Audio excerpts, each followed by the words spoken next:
Right, this clip really is us sort of exploring hair texture and how that actually affects us when we're working on our client's hair. We've got this simple diagram, we've had this before in class, and we've got a very visual comparison between very sort of fine hair that we've got here all the way through to coarse hair. So how does texture of the hair affect us when we're styling and working with our client's hair? Well, remembering that very coarse hair can actually be quite resistant. You can see here on the diagram we've got quite a lot of cuticle layer running through here before the cortex and the medulla. So hair that's very coarse often has more cuticle layer than hair that's very fine, which you can see in this diagram here. So this is important for us to establish texture, because it could be before we perhaps were colouring our client's hair, we might need to pre-soften. Now, pre-softening is something that a lot of you get confused about. So let's just write this down, pre-softening. Okay, pre-softening hair, which is often resistant because it's got more cuticle layer.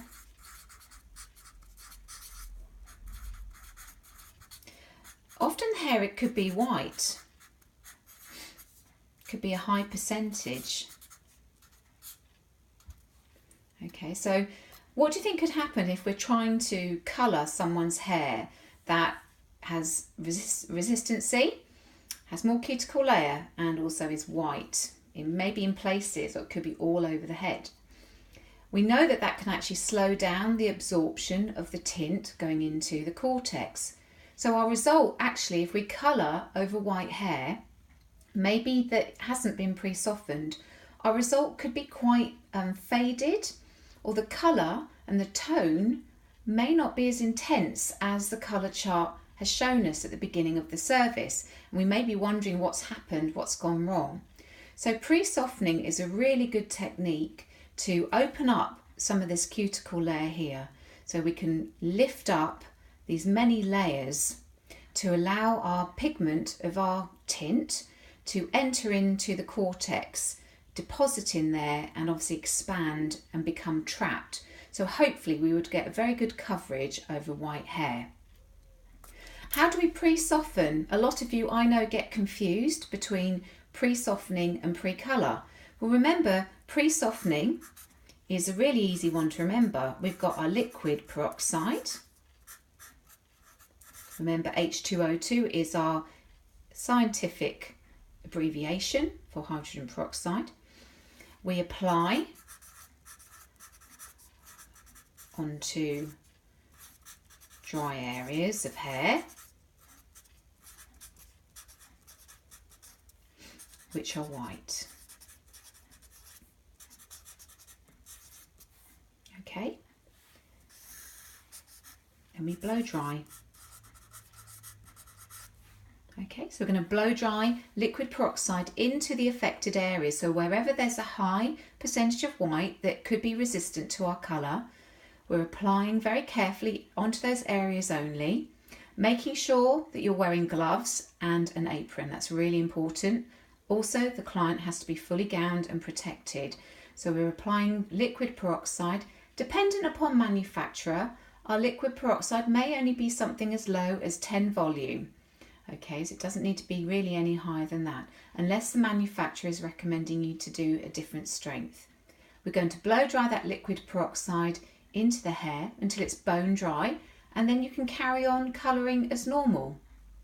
Hopefully, you'll see that your end result in those areas will be more tonal, and the depth will be more, probably hopefully matching the colour swatches in the shade chart. And also the coverage hopefully will be as successful as maybe parts of the hair that are not so grey. So that's why we consider hair texture, one of the reasons, when we're doing clients' hair, because we know as the cuticle layer becomes thicker with more layers, we've got a problem with resistancy. So for us, we're needing to pre-soften, remembering that we need the cuticle to be lifted.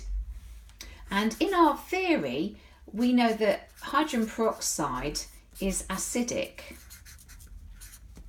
Okay, but when we mix it with tint, when we add tint, everything becomes an alkaline. So initially we're wanting to open and lift this cuticle. So our tint then can go through. Remember, with us, we're using Majorelle, our classic Majorelle, so we have 35 minutes development time.